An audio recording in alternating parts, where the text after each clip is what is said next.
আসসালামু আলাইকুম গাইস, আপনারা সবাই কেমন আছেন? আলহামদুলিল্লাহ, আমি অনেক ভালো আছি।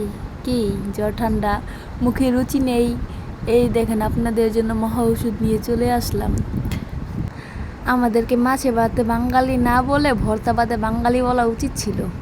ভাই বিশ্বাস করেন, ভর্তা আমার কাছে এত ভালো লাগে যা বলারও বাহিরে।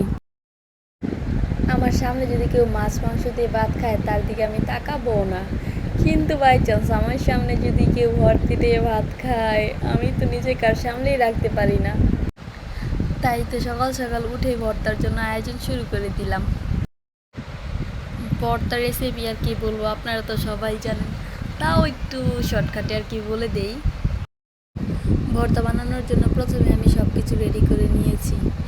পেঁয়াজ হালকা করে একটুখানি ভেজে নিয়েছি, শুকনো মরিচ একটু হালকা লাল করে ভেজে নিয়েছি, বেশি একটা ভাজিনি, কারণ শুকনো মরিচটা যদি কালো হয়ে যায় তাহলে ভর্তার কালারটা সুন্দর আসে না। তারপরে বাদাম টেলে নিলাম, বাদামটা প্রথমে ছিলে নিলাম, তারপরে শুটকি টেলে নিয়েছি, কালো জিরা টেলে নিয়েছি। এই তো দেখেন আপনাদের সাথে কথা বলতে বলতে আমার এক আইটেম ভর্তা হয়ে গিয়েছে অলরেডি। এখন আমি কালো জিরার ভর্তা বানাবো। প্রথমে আমি মরিচ সবগুলো একসাথে বেটে নিয়েছিলাম, তারপরে এই তো এখানে একটু একটু করে মরিচ নিয়ে আমি বাকি দুইটা ভর্তা বানিয়ে নিচ্ছি। বাই দ্য ওয়ে গাইস, আমার ফ্যানের শব্দটা সবাই স্কিপ করো প্লিজ, আমার বাচ্চা ঘুমাচ্ছে তো তাই আর ফ্যানটা বন্ধ করা হয়নি। তোমাদের সাথে কথা বলতে বলতে আমার কালো জিরা ভর্তাও বানানো শেষ। শুটকির ভর্তাটা এইখানে দেখানো হলো না। ভালো থেকে আল্লাহ হাফেজ।